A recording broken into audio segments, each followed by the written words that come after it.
getting the #1 volume dealer in the Capital Region. Just go down there, check it out on Freedman's Bridge Road. You talk to our the general manager, Greg Johnson, out there. He'll take care of you. The sales consultants out there, too, are always out there to help you out, too. Yes. And they have big news. Scott Moynihan's back there, too, Joe. Can you believe that? Scott Moynihan, 30 years plus experience here. There we go. Coming back to Mohawk Honda. Stop in and say, hey, welcome back, Scott.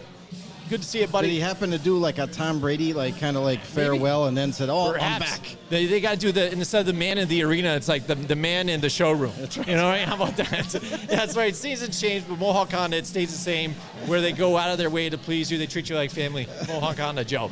All right. That's right. And so, yeah, the Indianapolis Colts starting off slow, but you know what? Again, you got Jonathan Taylor there. Use that to your advantage. And you guessed it before. You said it before the season. This defense is going to look a little different, and this is what we're kind of seeing with this team. But what they did were able to do, I think, against the Chiefs, again, drop those two deep safeties a little bit and trying to stop these guys, these speedy guys. You got McCall Hardman and stuff like that from underneath. Getting that, you don't have the threat of Tyreek Hill anymore. But again, this is what they're trying to play to what the Chiefs do, and you know they love the deep ball, Joe. They definitely do. That's what they got to try and do, and they try to play it to that. McCall Hardman was actually timed 0.2 faster than Tyreek Hill, if you can imagine that. But it's not because. See, Tyreek Hill has acceleration. He can get to his top-end speed in like 3 strides. Whereas McCall Hardman, he's got long speed. It takes him a little bit longer to get to that top-end speed. So it's not the same quite of receiver, but you still get that long speed where he could probably beat you over the top.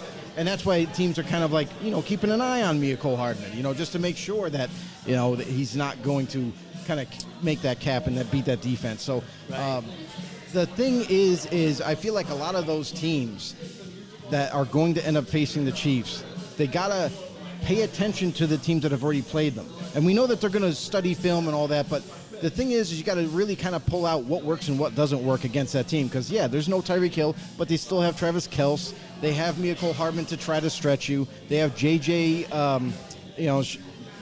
what was his name? I forgot. But, he's like a possession receiver, formerly from the Steelers,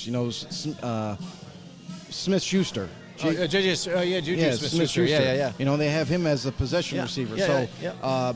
They got some decent talent still that they're going to utilize. So, still a decent team, still a team to beat. And, let's wait and see what other opponents do against them, because it is a new thing. Because without Tyreek Hill, it does change the plane of that offense. Let's just see what other defenses have in store for them. Absolutely. We've got a couple of people in the house. Cody Raptor's in the house with us tonight. What's going on, Cody? All right. He's here hanging out with us. He's saying hi. And we also has Godzilla Media in the house with us tonight. He says you guys look so attractive in person. There you go. Hashtag know-it-all. There you go. Hashtag know-it-all to everybody out there. Yeah, everybody that came out to see us, we want to thank you guys out there. We see a couple of you guys at the bar, too, as well. Definitely. Again, we are going live here tonight from Restaurant 605 on 605 New Scotland Avenue. That's right. And you know what? What's great is there's St. Peter's Hospital right across from us. So if you do eat too much and you love the food so much and you want more, just go across the street, get your stomach pumped, come back, get some more, because it is delicious. It smells delicious. You can see it here, and I can't wait to dive into that. Yeah, great By the way, specials here, $4 specials. Miller drafts. Miller drafts. That's right. So $4 Miller drafts. If you guys are in the local area, come on down here too. They have the 605 boneless bites and the Bavarian pretzel with the Guinness beer cheese, Joe. I'm ready to hit that up in a little bit. Definitely. So we're excited about that. But great atmosphere, great place. It's starting to fill up now as we get closer to the game. Yeah. You're starting to notice that some chairs are getting filled up right now. The bar is almost stock full. So if you're around the area, if you got nothing to do, if you want to come check out some Monday Night Football, come on down, check us out, say hi. And we're also doing a jersey giveaway. So come on down, show us that you subscribe to us on YouTube, and then we'll you can sign in and drop your name in the box. Absolutely. Guy over here is dropping his name in the box. That's right. We're giving away Saquon Barkley jersey. All you guys have to do is fill out your name and subscribe to our channel, and then you're in there. Paul Batty's in the house with us tonight, Joe. Ah, there he is. What's up, Paul? Oh, what's up from Playa Linda Beach, Florida? That's right. Wish you could be Hurricane here. party. That's right. You're surviving the hurricane with us, Paul. We love it. That's right. Awesome, man. Stay with us, buddy. Give us updates on the hurricane. Right. So I'm excited to see it. Absolutely. So, Yeah, it's exciting here. We're having a good time here with the big game tonight. We'll get that into just a little bit, but some more about the games this weekend. New England, Joe, in Baltimore, that was a knockout, drag-out game right to the end. Yep. And Mac Jones gave it all right until the end, too. The final play of the game goes down with that ankle injury, so now he might even be on the short-term IR. We're still finding out things about that, the x-rays in that ankle, but they're saying it's a severe high ankle sprain. If it's a severe high ankle sprain, you can almost guarantee he's going to be out at least 4 weeks. No doubt about it. High ankle sprains take a lot longer to heal than low ankle sprains, and we've seen this before from other former running backs, where they develop a high ankle sprain and then all of a sudden it's like they're out 6, 7, maybe 8 weeks because it takes that much longer to heal. And there's nothing you can do surgery-wise for it. So it's got to just, go its course, and maybe, hopefully, Patriots fans are hoping that he's a quick healer. We know there's some pretty big phenomenons have happened in NFL history where, you got guys like Adrian Peterson, who tore his ACL and was back in just a few months, something kind of uncanny like that. So let's wait and see. Maybe he's a quick healer. Maybe he can get back a little sooner. But Patriot fans are definitely praying because they started to get momentum in this game. Yeah, they started to notice the Patriot team that we're used to and accustomed to seeing. Really good defense. You know what I mean? Offense, is going to keep you on your heels. So let's wait and see, what they can do going forward. And if Mac Jones, like expected, is going to be out for quite some time, what can they do to kind of curb that loss? Oh, yeah, well, you're going to see your fan, Brian Hoyer, here. Your big man, Brian Hoyer, might be coming in here for them. And if not, how's that going to happen? Is he still on the Patriots? Yeah, he's there. He is there. Wow. That would be probably their best option right now. It's like the guy that everyone forgot. You know what I mean? I'm surprised he's still even playing. Right, yeah. Who knows? Yeah, he's following along. He's with the Bill Belichick tree. He's like, I fit the system. This is what I'm doing. We're good. I don't make definitely waves. Staying here. Yeah, I make a good backup. That's what I'm doing. Yeah, absolutely. So, big news there. The Jets lose again to the Cincinnati Bengals. We covered that. And how about the Vegas game? I wanted to pull this out here a little later, but let's just talk about it now. Let's get it over with. What's your feelings about that Las Vegas Raiders game, where I thought your Raiders really had the chance to win again? They were there, but again, just couldn't muster it up. I saw a couple drop balls, and then again, the big defensive play, at the end for the Titans, sealing the really deal. what it comes down to is miscommunication, bad play calling. Literally, it's everyone is to blame, to be honest. Yeah. When you have Derek Carr being blamed for everything, all the offense isn't running well. It's got to be Derek Carr. He's the one doing.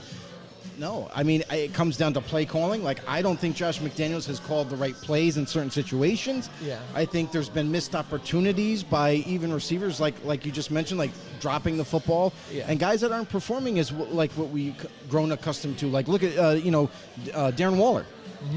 He dropped 2 passes, one being a touchdown earlier in the game. And it was that could have changed the whole complexity of the game going forward, and they could have started to gain some momentum on offense that way. But missed opportunities, and you're not getting the job done also on defense. Defense doesn't look like the Patrick Graham defense of old that we like to see, that a guy that's very stingy in terms of giving up yardage and what have you, let alone scores. So I think the Raiders were a better team that day, but they just didn't perform like it. Yeah, exactly. That's the thing, too. That's what I've been saying about this team. I think they have a really good team, but then just a little miscues here and there, not being able to get it done. And now you're sitting at 0-3. But I'd say even luckily in this division now with the Chiefs losing, and unfortunately with now the Broncos, because I saw them losing this week, but then they barely muster out a win here. Pulled out a win, yeah. But with the Chargers going scary, down in a surprise loss, I mean, with them, now you knew maybe how serious that rib injury was with Justin Herbert. But I think still, even sitting at 0-3, you still have a chance to be competitive in this division. It just, you really wanted to come out of there with one of those wins. And Tennessee, who was reeling. I mean, but again, what a better way to try and get your team back into it. So you're playing at home, you've been reeling, and try and rely on your workhorse and your home crowd to get you back into us. And you had something to play for them with Tennessee, and that's what they did here. But that was a knockout, drag-out game, too, as well. And Vegas just not making the best of their opportunities in those prior weeks. We saw what happened last week with the Cardinals. Cardinals don't come out with a win this week against a division rival. And now Vegas is sitting there struggling here. But let's jump to the Chargers game in Jacksonville. Jacksonville came to play, and the Chargers just weren't expecting it at all. No, I mean, Jacksonville, we had some thoughts like this Jacksonville Jaguars defense, as young as it is, they've been able to capitalize last week and this week that, they're starting to gain momentum defensively and making some big-time plays, getting sacks, getting picks, and just flat out creating a lot of pressure. And this is kind of something that we saw. I actually didn't think it was going to happen this soon for this new defense, but it's happened pretty rapidly for them to get on the same page as much as they have. And you look at the offense too. Look at Doug Peterson and some of his play calls. They kind of fit Trevor Lawrence and his style of gameplay to a T, to the point where they're starting to look really good. And honestly, when you have the Colts, who we thought were the favorites, struggling already early in the season, and you got the Jaguars now starting to make some plays and they get a win and they're starting to come alive, it might be right at the right time, because this division I don't think is a closed book.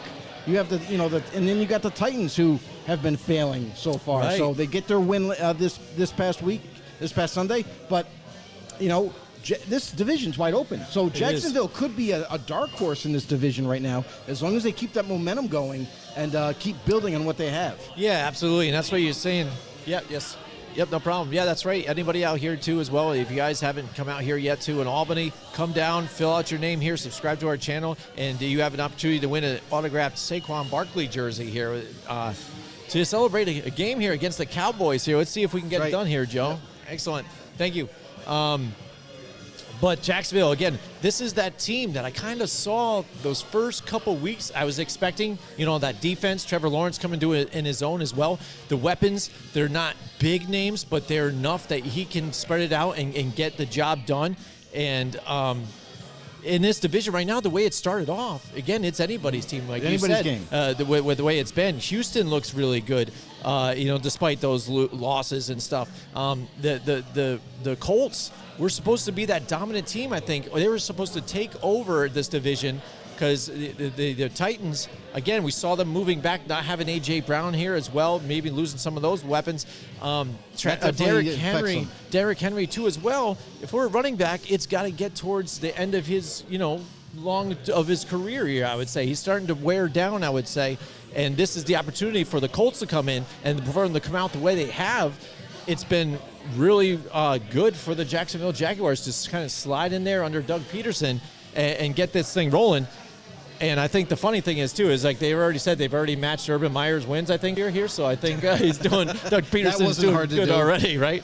How about that? So, again, a good showing against the Chargers team. Again, you had Justin Herbert, injured and stuff. Mm-hmm. But still, the names that are on that defense as well and stuff like that, and for you to put up points like that, that is embarrassing for the Los Angeles Chargers. Absolutely, and that's the thing too, is that was we almost thought that was a slam dunk win. Yeah, like Chargers you would have been think playing so well, and there was a question about Herbert starting. Is he even going to play? Are they going to hold him out? Mm-hmm. Ended up getting 2 pain shots this week. One earlier in the week to practice to get through that, and then they gave him one more before he played. So as long as he was able to manage the pain, I don't think that it affected him any at all. It's just the Chargers just didn't execute enough. I mean, and the Jaguars knew that Herbert was coming in, kind of limping in and stuff. So what's to say that painkiller shot didn't last very long? Right. All he has to do is get maybe hit once or twice, and then it starts to take effect, especially if it wears off. So that could have came into factor throughout the game. So that game right there, that was a kind of a surprise for a lot of people out there, watching all these different NFL football games. And let's just wait and see what this Jaguars team can do. Listen, they took down the Chargers, and that was a big win for them. Didn't expect that. Let's see how far they can go with this team, as young as it is. I'm getting to the comments. Sorry, everybody. I've been slacking on this one. He's looking at the food. I'm loving the atmosphere here. But Paul Matty, he says, I'm going with Dallas and the over tonight. Sorry, guys. All right, but Oh, Cooper Oh, Rush, yeah, huh? right. There he goes. Lot of He's faith. like that. All right, but he goes, it's still early. Lawrence finally got a good head coach who is a QB guy. So he says that too as well. So about the Jaguars. And Godzilla Media says under the play tonight, he goes, Giants 21-17. Zeke does score 2 touchdowns, though. We'll see. Wow, The wow. Giants, I don't know about that because the Giants have been able to stop the run the last couple of weeks. And what they've That's been true. doing, that scheme has been after people. And the at way the they're Gi- playing yeah. has been the formula, I think, to help get that success. Because they tell you what's the best way to beat Tom Brady. The best way to beat any kind of quarterback is to pressure him. I don't know anybody that has said, oh, this guy thrives under pressure. You know, you just pressure him out of the pocket. He is amazing. You know what I mean? Not usually. That isn't usually a narrative that's painted about quarterbacks, especially when you're talking about pocket quarterbacks like a Tom Brady and things like that. So the Giants, when they're blitzing so much, Bill Belichick didn't like it as much either. So you know it's bothering people. So I don't know about the run though. Again, they've been able to stop 2 of the best rushers here in the NFL, like Christian McCaffrey and Derrick Henry. Yep. Zeke hasn't even been existent in the whole NFL in the last couple of years, though. No, Joe. it's been Tony Pollard. Tony Pollard's been kind of that spark that the Cowboys offense have needed. You know, and I definitely think that he should get the ball even more than Zeke. But you might see some explosion on that offense. I know it's Cooper Rush quarterbacking, but if you kind of can mix up those 2 backs, you know, allow Tony Pollard to get the ball in the open, kind of mix in handing the ball off to him between the tackles. I think that's going to do, you know, extremely well for them. I was really surprised on Cooper Rush's success last week. I think it's going to be a little bit different story this week. You're going to face a lot tougher of a defense. So far, they've been a surprise. I mean, they've really kind of answered the call and stopping big time running backs and kind of holding opponents to a low score. So if they can do the same thing, just like you mentioned, like they already faced guys like Derrick Henry and CMC, what's not to say that they can easily stop Zeke and Tony Pollard? So I think that's going to be the decision of the whole game. I think that's really going to be what it comes down to, is can the Giants continue their success on defense, stop or slow down this Cowboys running game, and put all the pressure on Cooper Rush? Because let's just say what it is. He is a backup for a reason. And if you put all the pressure on Cooper Rush and the Giants get a lot, in that way get more attempts on offense to score points, it's going to put so much pressure on the Cowboys that they might not be able to come back from it. Yeah, absolutely. And we'll talk about that in a little bit, too. But big game tonight. Again, divisional rivals. Somebody's got to come out of this with a win and compete with the Philadelphia Eagles, Joe. Now, how about the Philadelphia Eagles this past weekend? Really put a showing out there. And the question's got to be out there. Are they the best team in the NFL right now? Yes. There you go. I mean, honestly, they're the one team that had hype coming into the season. That they added James Bradbury. Oh man, they still got Darius Slay too. You got 2 corners, shutdown corners. They were building that defense up, and then offensively, the big question was Jalen Hurts. Is he going to be able to get it done? Is he going to take that next step, forward and kind of take this team on his shoulders? And it looks like, man, they are scoring points at will. Their defense is really starting to come on, and I don't know. I mean, I say yes, like best team in the league, but no, I don't think there's any best team in the league just yet. Maybe best in the division? Yes, absolutely, because they're the ones that have been showing the most out of everybody. So until we start to see some, until they start to stumble, until they start to face some adversity, let's really see what this team is all about. It's still early in the season to kind of crown them as the best team this far. Right. And then when you look at them too, they're coming into that team that we thought they could be. After draft night, we're looking at the Eagles in a whole different light with the trades that they made, picks that they grabbed, and settling in there. So now you're not worrying or trying to rely on even a Jalen Reagor to be your guy anymore and things like they did in the past. You know what I'm saying? They've got Devonta Smith, and now they've got A.J. Brown. Excellent. Thank you. Good luck. So you've got those guys there. You've got the weapons. Excellent. Thank you. And now they're moving it. Week 1, we saw a little bit of it, and they're like, oh, where's that defense, though? These guys melded together, that you saw together. Where's that defense? That offense was just getting together. They did enough to get that win, and now week 2, then week 3, they're churning, Joe. You're getting it together. You're seeing these guys work together as a team and seeing how dangerous they can be. But how bad is Washington, though? See, this is the thing that really gets you, because when you're looking at teams like this, like the Buffalo Bills, you could just easily just to say they're the best team in the NFL too as well, with the way they put a pounding on some of these teams in the last couple of weeks. They happen to go into Miami in the 100-degree weather and with some injuries already and meet a team that was ready to play. Same thing can be said here for the Philadelphia Eagles. They've got the talent. They've got it working together. Looks like Jalen Hurts is a guy. Anybody that had any questions before, I'm like, are you watching what you're seeing now? You're seeing him grow. You're seeing him when he's got weapons. He is a weapon himself, too, with his legs to get out of the pocket and make some plays, too. People forget about that. And he's being a little more involved in the offense, too, as a play caller. But the Washington Commanders, again, Joe, people I think were surprised by week 1 a little bit. We're just like, here, look at Carson Wentz. Look at them. We were all wrong. Here we go. We're back to Carson Wentz again, and this is what you're seeing here. This team is kind of weird. They have like a retool year every other year, and it seems like they have something. Like every year. But then they can't get it going all the way, and they're kind of falling back again. We saw it when they had that defense looked really good 2 years ago. Past year, thought maybe they can pick up the ball from where they left off. Had some injuries. Chase Young out, through the season. Yeah.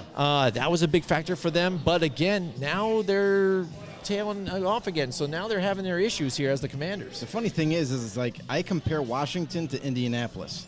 And the reason why I do that is because both of those teams have been searching for the quarterback, have been searching for a franchise quarterback for the last 3 years. It seems like they change quarterbacks every single year. Since Frank Reich has been there in Indy, they've changed the quarterback every season. And then you look at the Washington, and they've been always changing the quarterback, trying to figure it out, whether it be Taylor Heineke or let's bring in someone else, and now they bring in Carson Wentz. They had Ryan Fitzpatrick, and that was the hope that Ryan Fitzpatrick, before Taylor took over, that it was going to be Ryan Fitzpatrick's team, and let's wait and see. Now he's going to be deemed the starter, and throughout the season, no, we didn't get that far. We didn't even get to week 1, and Ryan was out for the year. So and now you're seeing Carson Wentz being traded from the Colts to bring him to Washington, and let's see, yet again, another chapter on trying to find that next quarterback. So both those teams have still kind of stumbled a little bit in terms of finding that answer at that position, but you got to wonder, like, really when it comes down to is, you're getting these veteran quarterbacks and you're bringing them in, and it seems like it's going to be it's like a broken record, right? So it's time to draft. It's time to push the chips into the center table, find someone that you absolutely are in love with in the draft, and go up and get them. If you're not high enough, you need to make yourself high enough in that draft order and get that quarterback for the future. Until that happens, you're going to continually see these teams struggle. Right. Now, admittedly, I will say Indy, I was all in on. I thought when they pulled the trade off from Matt Ryan, I'm like, maybe this could be the answer that they've been looking for. Right. A guy who's a good quarterback who's going to come in. Yeah, he's on the tail end of his tenure, but a guy that I thought was going to demand leadership, respect. He was going to give that leadership that the Colts have been looking for on offense. But guess what? They're still missing that element of weapons. Yeah, they have Taylor. They have Jonathan Taylor in the backfield. Yeah, they have Michael Pittman, who's kind of, been coming up as a wide receiver the last 2 years. But after that, there's no, T.Y. Hilton in his prime is no longer around anymore. It seems like they've kind of lacked that part of the team where there's not enough weapons for whatever quarterback you bring in. So that team is still looking for answers in the wide receiver department. So you got to wonder, it's a tale of two teams, right? Washington still needs a quarterback more than ever. Carson Wentz is just not going to get it done. Yeah, he might pull out a win once in a while, but he's not the answer. We've seen it before. We're seeing it now. And the same could be with the Colts. Maybe they're just not ready like we thought they were. Yeah. Yeah, absolutely, and that's where they are. They're stuck with that, and that's the big question for a lot of teams out there, always searching for that franchise quarterback. The New York Giants, they're doing that the same thing, and we're going to find out tonight what they really have in Daniel Jones against that defensive pressure that front line that the Cowboys have. But Joe, talk about franchise quarterbacks too as well. We got to see last night Green Bay and Tampa Bay go at it again. They tried to tape it as the game of the GOATs or whatever and all this other stuff, and they put the numbers together too with Aaron Rodgers and Tom Brady. Yeah. And you see the difference. And Tom Brady's like, he's got all these touchdowns, he's got all the yardage, but Aaron Rodgers has the QBR or whatever. Like, all right, you also got to look at it too as how much longer that Tom Brady has also played, and again the division that he played in as well. Again, and I give him his due and stuff. But now you're seeing what happens when you don't have a healthy offensive line. When you lose some of your weapons, you don't have the weapons that you're used to being around there. You have a defense right now. Well, he's hearing what people are saying in the headlines and all that stuff as well. He tells you that it doesn't bother you and stuff, but that stuff weighs on you, Jude. When you're thinking about that, trying to get the game plan together and get out there and get all your guys together and come out there with a win, it's tough because you know what? People also, you saw the fight last week, before with Mike Evans got involved and stuff like that. Yep. You can't tell me what might have been said in that whole, interaction there, but I'm sure some of the personal stuff might have been brought up too as well. Yeah, I mean, it was funny because you see some turmoil going on with Tampa Bay, and you got to wonder, like you look at what what happens when you get into those like little fits basically on the football field. You got some aggressive play by Marshawn Lattimore and Mike Evans. They've been going at it ever since they've been playing against each other. You knew that kind of physicality, that intense, rivalry was gonna emerge, and it just needed a slight push, just a little nudge, and Tom Brady gave it to Mike Evans. Says, you know what? Kill that motherfucker. You know what I mean? Like, Mike Evans always to do that though. Him and Marshawn Lattimore. Yeah, they've been at each other's throats for quite some time, and it just kind of spilled over. You know what I mean? It was just like, that's enough. We're just gonna hash it out right now. Suspensions, who cares? Fines, who cares? This is what's happening now. And then to go back to that Green Bay game, there was something that was really funny to me, and we talk about like media narratives and stuff a lot, right?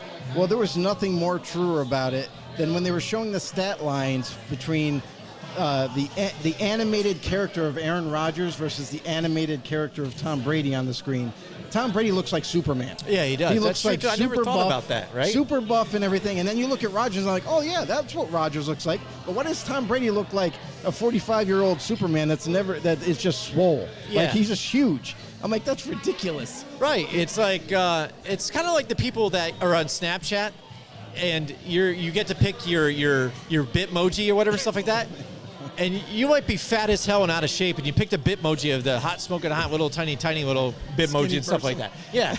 Come on, man. Stop lying to me. Come on. Just admit it. You are. Come on. Why are you doing that? But the Packers, even as much as that, it's like, there's a filter on his face too. Aaron Rodgers, he does look old, especially with the helmet on. It's different. He's just way different. Like, you look at his, even his physical, stature. It doesn't look the same like it used to. Like, okay, don't get me wrong. He was like sticks and stones when he first entered the league. He was like just nothing.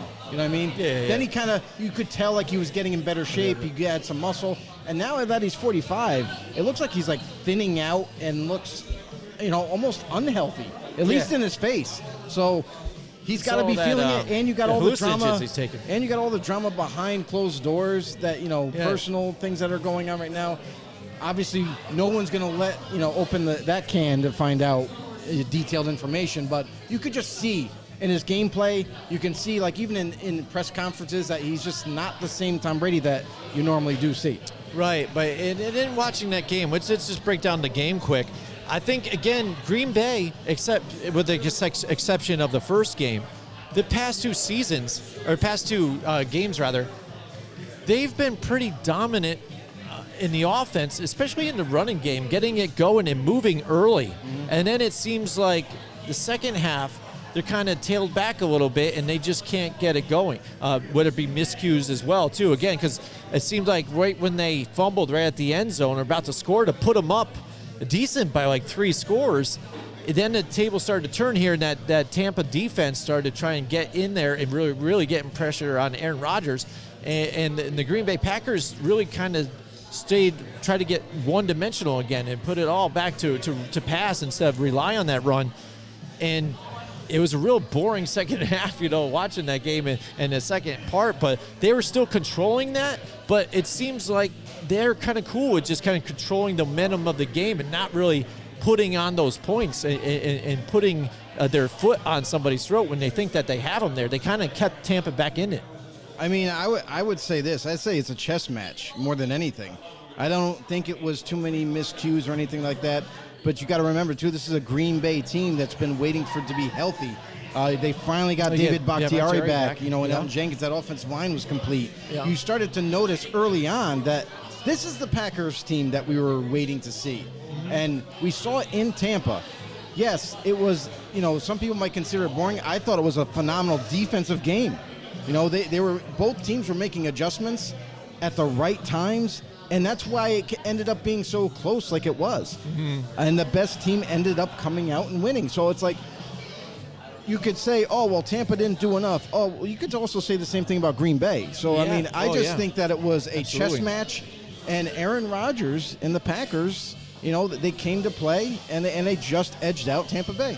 Yeah, and how sickening is it when you see at the end of the game, too, like Green Bay, again, had a hold of them, and then they do that quarters cloud defense where they hover behind the first down marker and allow everything underneath for Tampa just to drive with a good, 2 minutes to go down there for the score.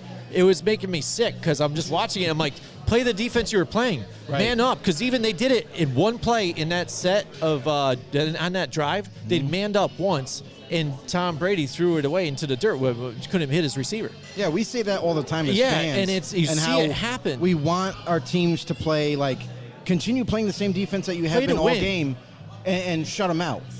But coaches will argue that and say opposite. They'll say, no, we want to give them and kind of have them work down the football field and keep running the clock because we're not on offense and we're going to try to draw it out as much as possible. But it doesn't always work. We've seen it time and time again as fans.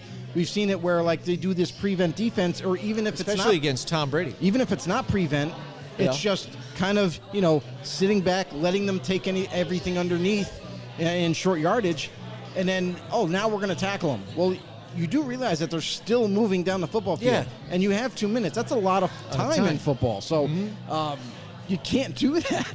Right. And we just see it. Every team does it, and fans will always complain about it. And the one thing that I'll say is that maybe the Patriots are the exception to the rule, because in their prime, they continued to play defense. They did not let opponents drive down the football field to keep them in the game, or even allow them to go down, to run off clock and still have a scoring opportunity to even tie the game. So you see, certain teams that still have that defensive mantra to be like, you know what, no, we're not going to let you guys come back into the game, whether it's slow or right away. We're just going to keep playing, put our foot on your throat, and suffocate you until you're done in submission. So I agree with you. I've always been against kind of allowing teams to do what they want, and I understand you're taking the pressure off your defense in a sense to say, okay, well, we don't have to go all out, but we're just going to kind of play, bend but don't break. I'd like even to see what's the analytics on that even too. Is anybody following the analytics on that whole thing? Because but even if you look at it, forget that. Look at what you're playing. Who you do it to not give up anything over the top.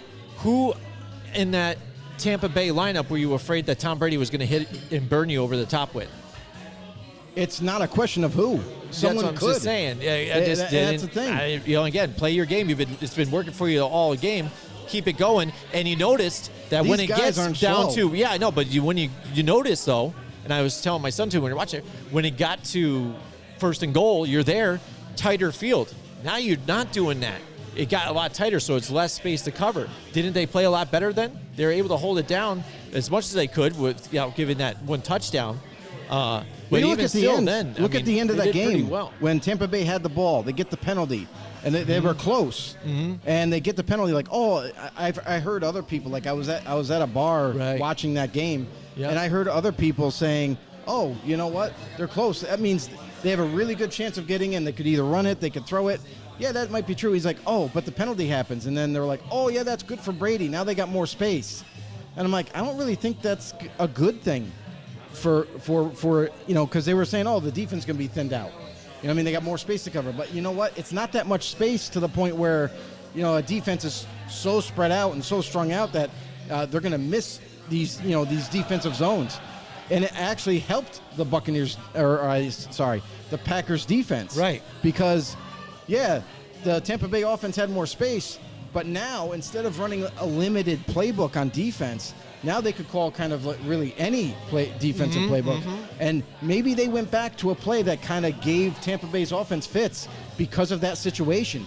And then you saw the outcome. They just didn't get it done. Brady ended up kind of in a sense, it looked like he threw the ball away, but I know he was trying to get it to someone. Just didn't end up, didn't execute, and that was it, the end of the game. Right, yeah, and they had the linebackers there in the position. Again, and even if he didn't jump and get that tip, again, it was well guarded there. And I don't know if it was Darnell Savage back there or not. Yeah. But again, totally had it covered. Tom Brady just sneaks away and it just can't come up with a win there. Almost does it again. Magical, like they tried to say. But there you go. There's that game. Before, let's just cover the last game here, and then we'll get to telling you guys about our friends here at Colorize and PPK, too, in a little bit. But Denver, that game, we finally got to see maybe the Russell Wilson that Denver had really hoped that they were going to have when they paid him that money. They traded all that stuff away to get him there in Denver. And we happened to see it against this San Francisco defense that really had them on the ropes early. Oh, yeah, definitely. This San Francisco had this game. But then, again, miscues. You talk about miscues, whether it be the standing in the back of the end zone to get that safety here for their Jimmy G, and then the interception, but they had also fumbled too at times, so luckily, and didn't recover that one, though. So miscues by the San Francisco 49ers. Last week, they were happy to have him back in this game, but struggled in the second half of this game to allow the Denver Broncos to hang in there, and then their defense felt the momentum and started to push further, and Russell Wilson, familiar with getting it done on his own without an offensive line here, but still with this offensive line, they were able to give him enough security to find lanes to run, and he would take off and burn them with his legs like he had done with the Seattle Seahawks that he's pretty famous for, bringing it to the line of scrimmage and then doing that basketball pass to the receiver. Stuff that he's well known for to help extend the play and get it done and move it down, because some of his receivers weren't helping him out either. There's a lot of drop balls out there for the Denver Broncos, Joe. No, and this is why, we saw this Denver Broncos team as we weren't jumping on with the hype and we weren't saying, oh, because they got Russell Wilson, they're going to be such an impactful team that they are going to take over this division. Didn't buy it. There was too much change. You look at Nathaniel Hackett right now as the head coach. Right. He looks like a little out of sorts. He does not look prepared. He does not look like he's the right guy for this team. Yeah. And I have to say it, offensive play calling as well. He's another coach that's struggling with that. And what's really funny is you start to see now the Broncos bring in a advisor for offense. Mm-hmm. That's panic button. That's like, I'm not really sure what's happening. I need help. You know what I mean? So you got to wonder with Denver and where they're going to head offensively, because not only has Russell Wilson has struggled since he's gotten to Denver with a new offense and these new players, but these players aren't all making the plays that are needed. Mm-hmm. Jerry Jeudy's had his fair share of drops so far in this season. Cortland Sutton has kind of been the safety blanket for Russell Wilson a lot of times. Mm-hmm. And it's like, he has been. Beyond Sutton, there's nobody to call upon to be that extra, playmaker for them. Yeah. So, I mean, it's almost like they're relying on the running game. If they can get their running game going, then they're cool. But when it comes to performing it and making offensive pass plays happen, they struggle in that area. So, the Broncos, I can't believe. One, I really can't believe that the Niners lost to them.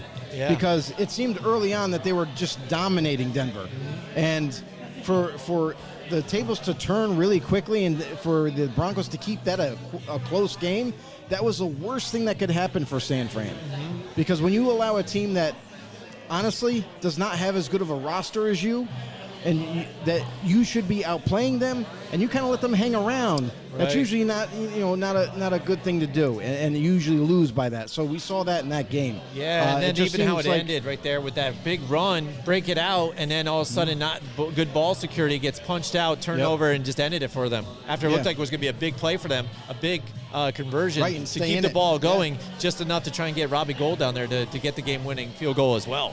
So- Definitely. I mean, that's the thing is like that was a very confusing game for me. I don't know how it ended up like that.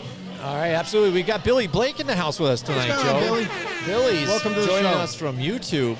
He Nice. says, better record this year will hurt the Giants. Daniel Jones still hasn't taken the leap to show he's a franchise quarterback Right. despite 2-0 record. So it's kind of funny. It's like better record hurts them in how, though? I mean, they don't even. He's it probably was just saying you draft think pick. down the line if they He's saying draft Yeah, pick. exactly. Yeah, because. But who knows? I mean, there's a lot of season left over. Again, we don't know how teams are going to end up playing down the stretch. We're still trying to feel out teams, I think, Joe. The way Absolutely. this season has been crazy. I'm still not exactly sold on a bunch of different teams. There's a lot of Jekyll and Hyde going on here. And the fact that we're staring here at week 3 and the Giants potentially could be 3-0 and the Eagles can be are 3-0, you know what I mean? The Dolphins are undefeated too as well. It's almost like that thing that we say here, Doge, that we like to have fun with here. Yeah, right. Like, people aren't ready for this. Absolutely. They're not ready for this in the NFL. Right, and we talked about it earlier in the show. Like, it's a roller coaster right now. There's no clear-cut teams anymore where we could kind of pinpoint and just say, hey, you know what? That team, and that team is going to be really good. Yeah. You know, now it's just like, it's kind of like a roller coaster. Every week, there's something different that is shocking us. A team or even like the style of play is changing. Like, it's almost like kind of like transitioning into a new era altogether. Mm-hmm. We're seeing teams that shouldn't be winning, and teams that we thought were going to win a lot more games are losing. So very confusing so far this early into the NFL football season. And yeah, we're only getting through week 3 right now, but there's still plenty of time for those teams that are struggling to kind of curb that and execute and get better.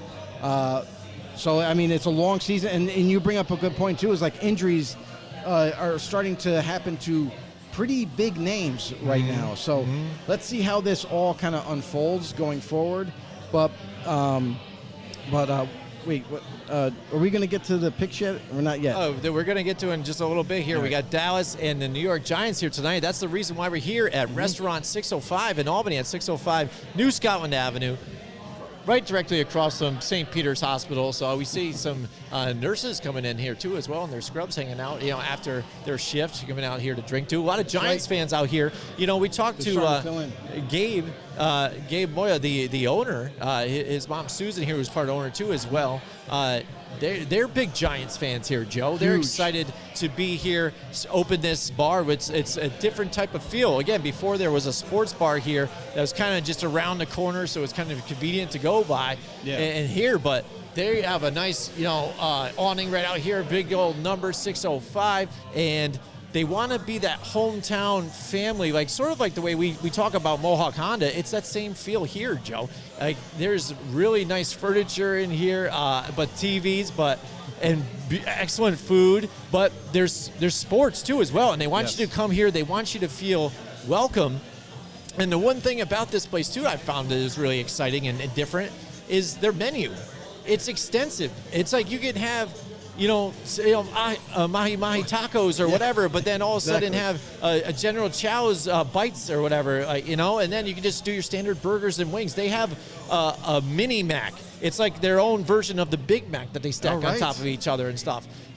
It's awesome, Joe. It's a whole different feel from cuisine from America all the way to Japan. I mean, check it out here. We're watching the game in just a little bit. It's going to be starting Giants, Cowboys. Everybody here is super psyched and excited out there. Joe. Great food. I mean, it's great atmosphere. Yeah. It has a nice, kind of like an upscale feel to it, but still kind of that hometown sports bar that you can come watch whatever sporting event you want. I mean, that's what this place is going to be all about. It's all about family. It's all about sports. Come on down, have some great food, have some great drinks. You know what I mean? And they also got I think I saw on the menu before, they got like some kind of buffalo garlic Check honey this out. wings or It's something like that? buffalo garlic honey baked wings. Yeah. So it has sounds like the best of all worlds Combination. with wings.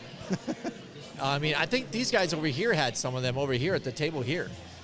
We'll get their attention in just a little bit. And how were they? And it seemed like they were enjoying themselves over there, Joe. That's right. Digging it. But yeah, it's got the buffalo, which you think of the buffalo wing. It's got the garlic, which you think of the garlic wings. But then even the honey in it on top of it. So I mean, that's amazing, Joe.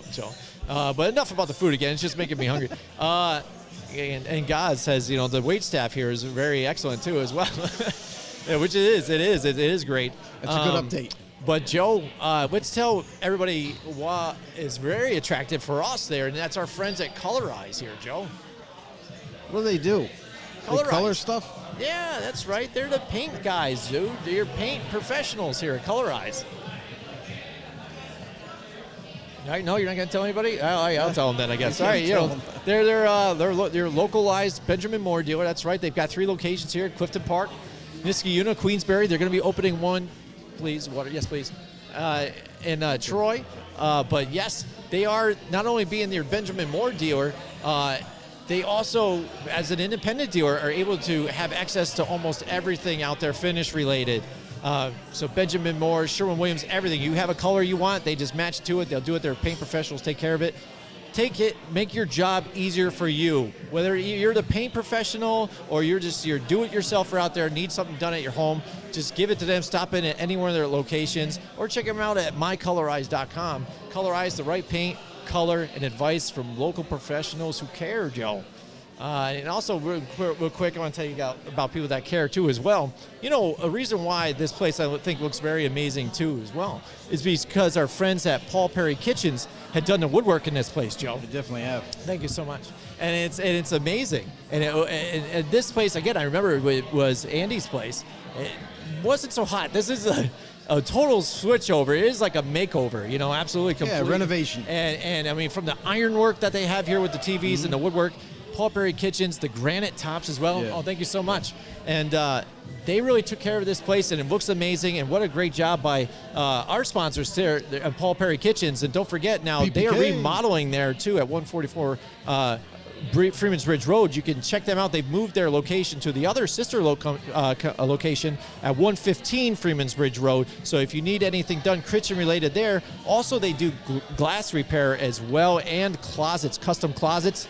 Christmas is coming up, gents. Go out there, get a custom closet for your wife there. She's going to love that. Say, here, honey, walk right into this, baby. This is what I got you. So put a big ribbon on it and be amazing. How would you pull that off? Like, how would you, you close her, you're secretly hiding. You're like, what are you doing back there? Nothing. Just make her mad. You have to I'm making my man cave right here. That's what I'm doing. I'm making my man cave. And she's like, oh, I hate you. And then you open the gutters or the doors or whatever, like, bam.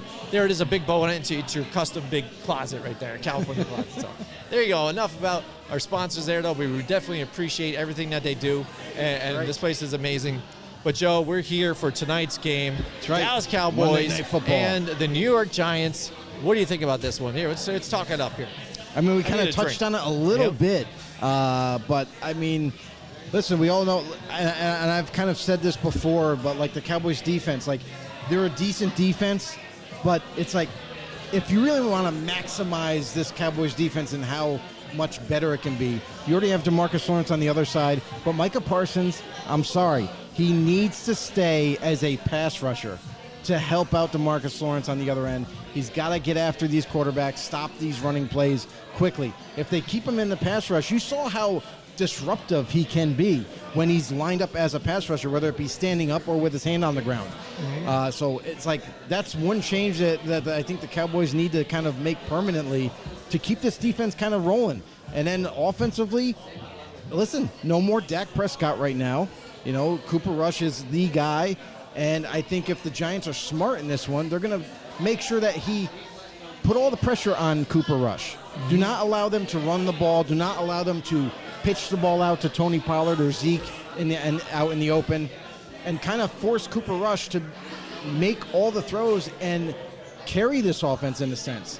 Now, for the Giants, I mean, they've been a pleasant surprise thus far. The Giants have been, scoring just enough points to get by teams, and the defense has been the headliner. for the G-Men because they've been keeping opponents with low scores. And what does that do well for you is it allows your offense to have opportunities to get ahead in the game and maintain that lead. So the Giants, they've won a couple of really close ones. Let's see what they can do tonight. And this is, I think it has to favor the Giants right now because not only do they have great momentum with a new coaching staff, a new scheme, but, you know, I'm sorry, but Cooper Rush, I know they had some success last week, but I just don't think that it's going to be enough to get past the Giants.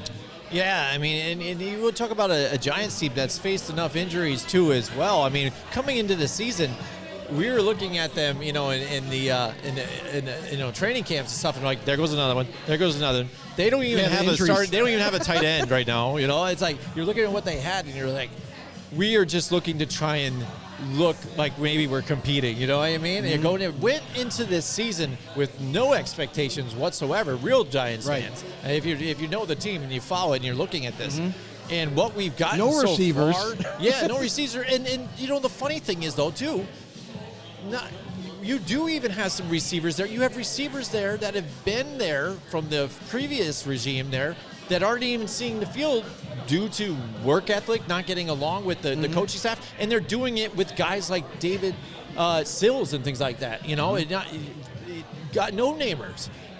If you take a look at the inactives, the NFL put out the inactive list. Kadarius Toney and Wan'Dale Moore still inactive for this game. Leonard Williams, Aaron Robinson we already know, but Justin Lane, the other guys we don't really know about or care, but Kadarius Toney and Leonard Williams not being there, that's some big factors, but they've been doing it without Kadarius basically because he's been getting only like two plays a week.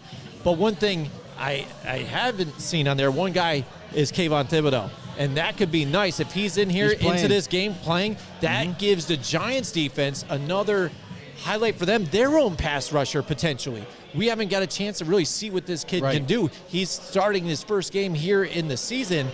We're looking to get somebody that's really similar to like, Micah Hyde, somebody that can create that pressure, get that defense going, even elevated on what they've been doing, Joe, with the blitzing that they've been doing. We talked about the Green Bay Packers and how they went lax before in the final 2 minutes of the game, giving everything underneath.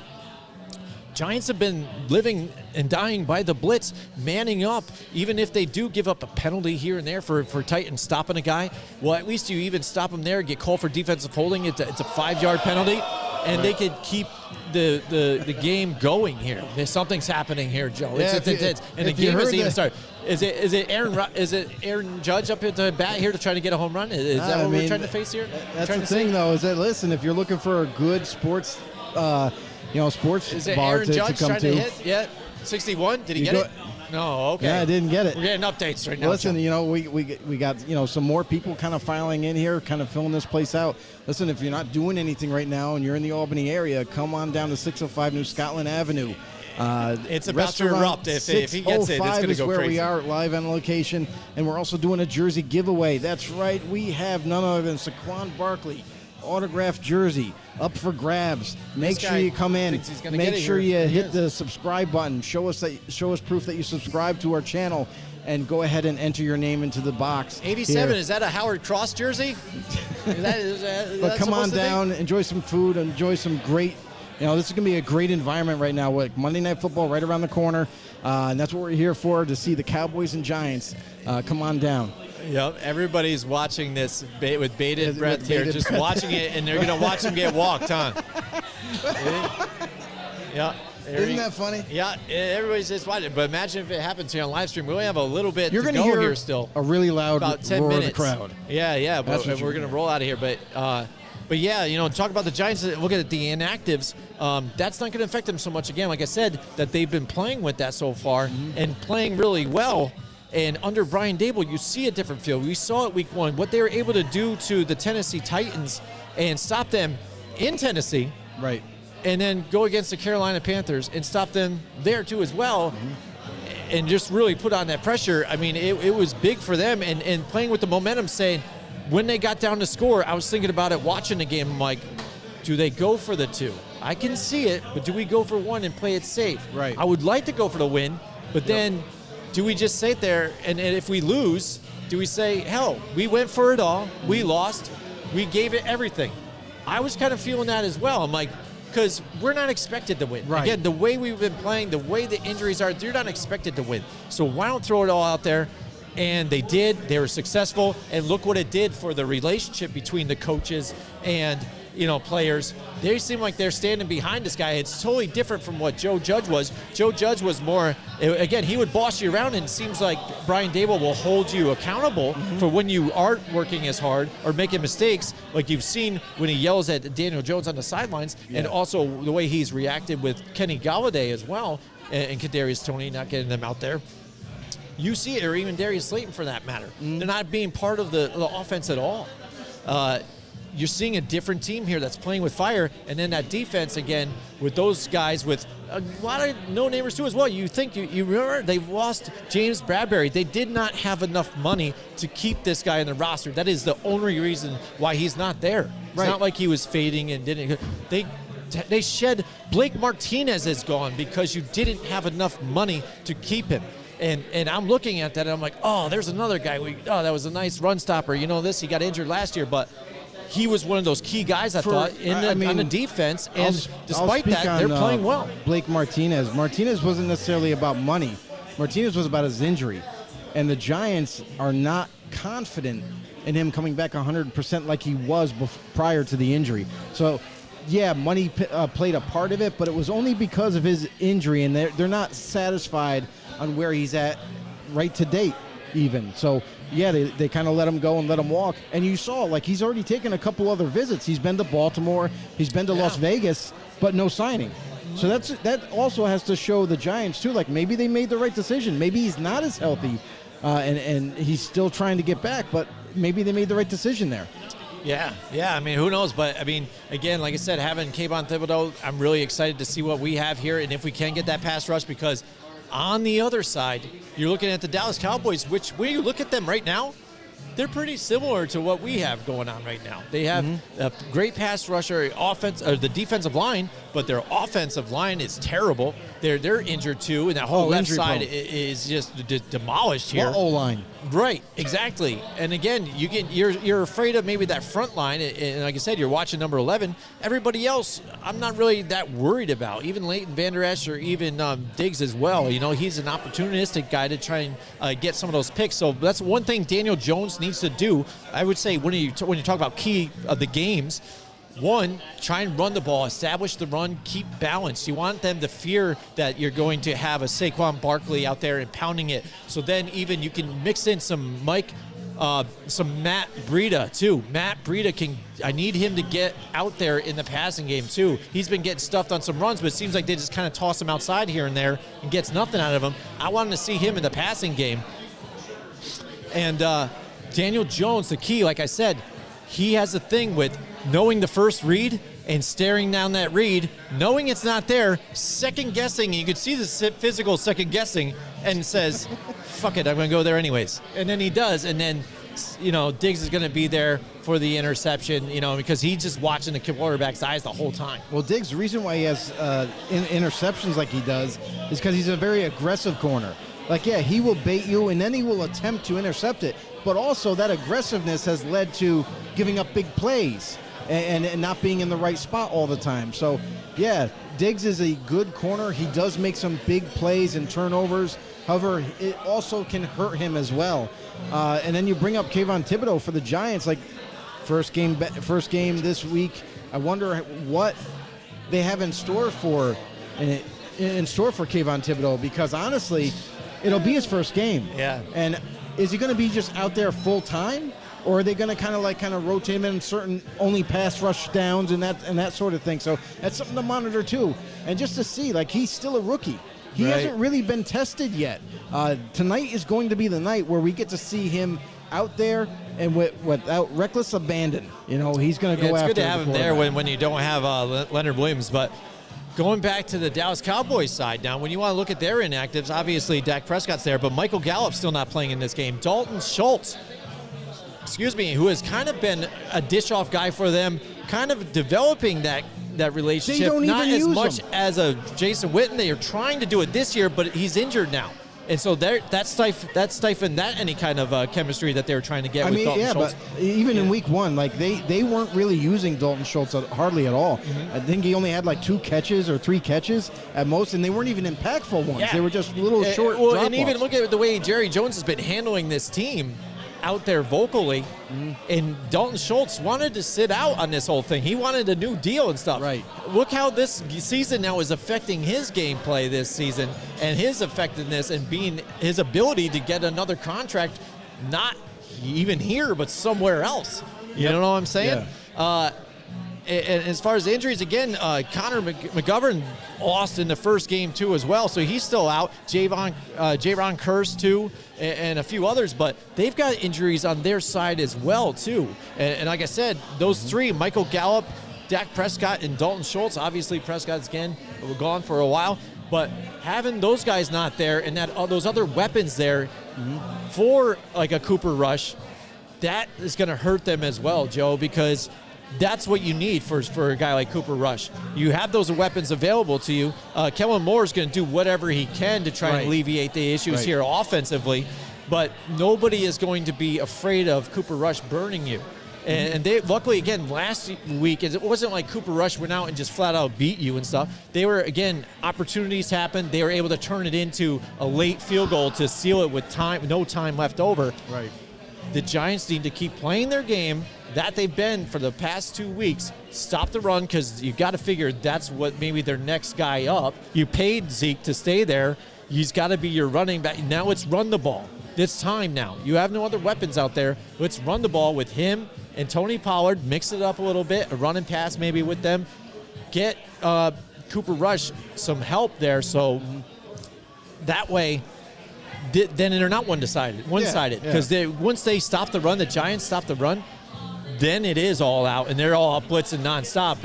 And you tell people, again, the best way to stop Tom Brady and other quarterbacks is to go and get your hands on them and blitz them.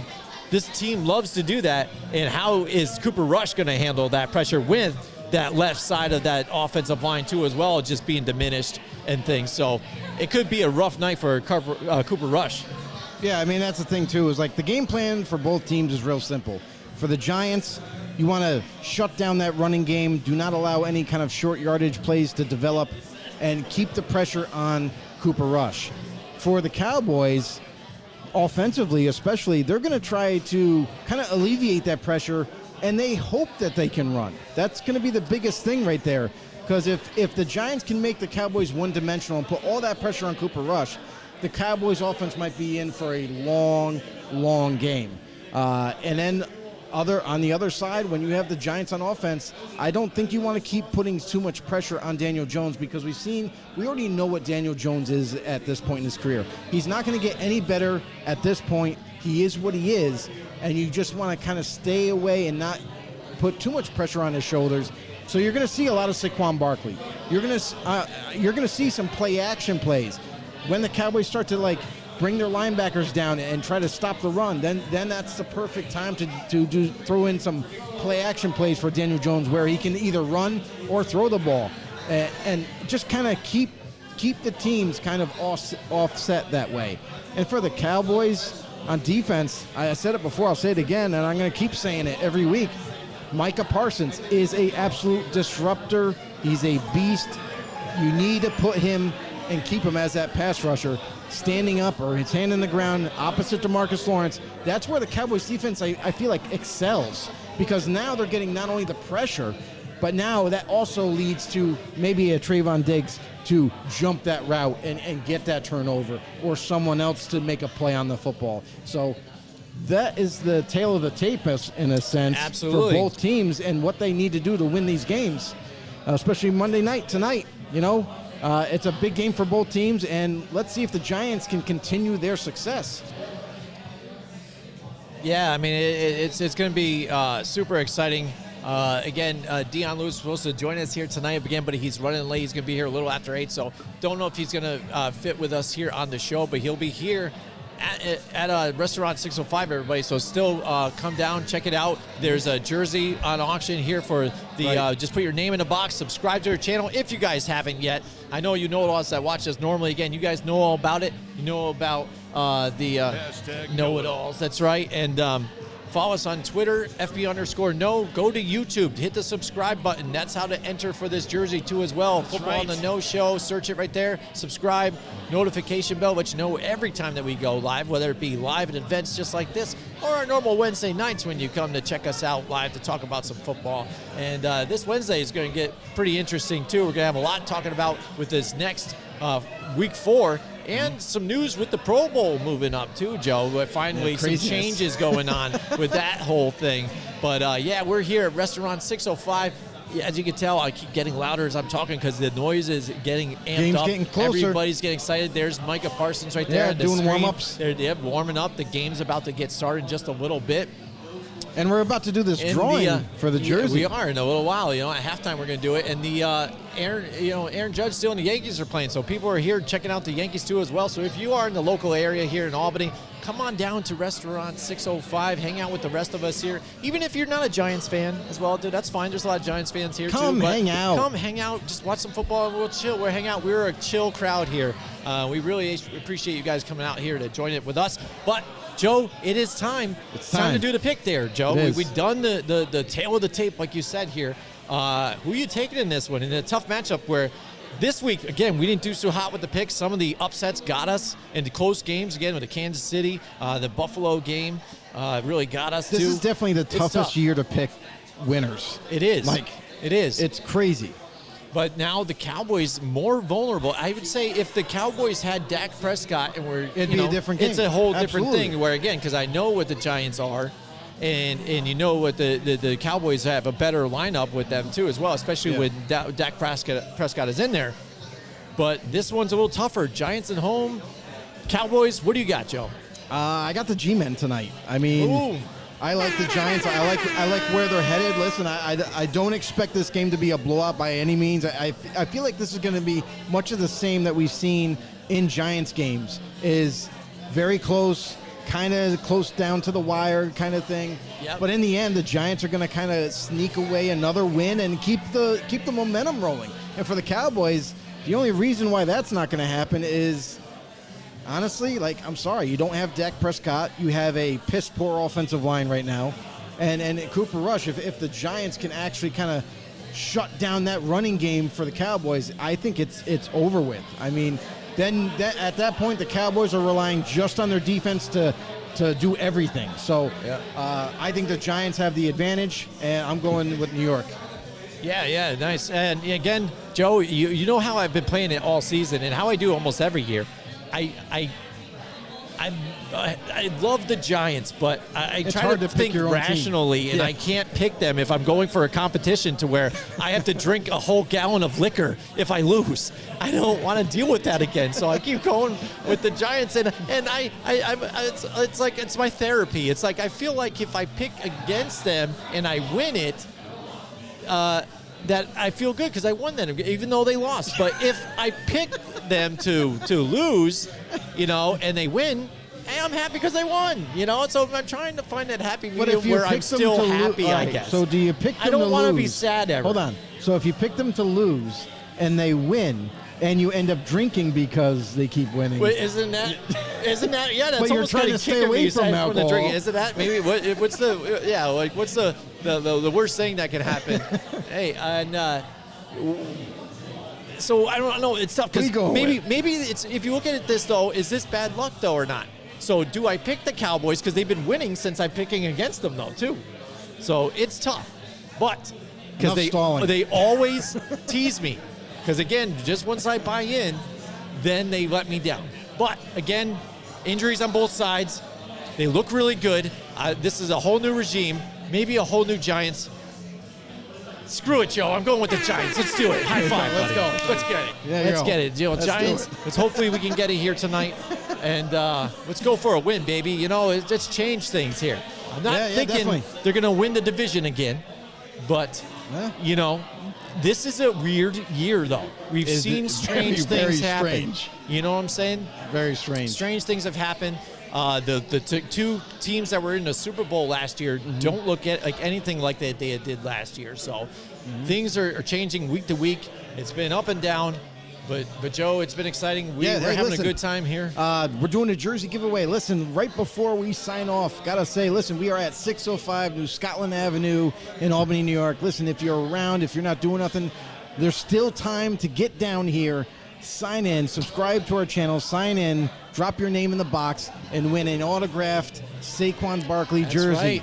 It's Anybody's here. welcome down there. Listen, they're having a great time out here. It's And you don't starting to even fill have up. to be a Giants fan. No, I mean, hey, if you want to win it and then sell it to a Giants Yeah, fan, do whatever. whatever you want to do. What the hell? But listen, that's where it's at. It's down here at 605, Restaurant 605. Make sure you get down here. Great food, great drinks. They got Miller Lite specials right now, and the game is about to That's start. right. So Miller Lite specials, $4 drafts. Get down here.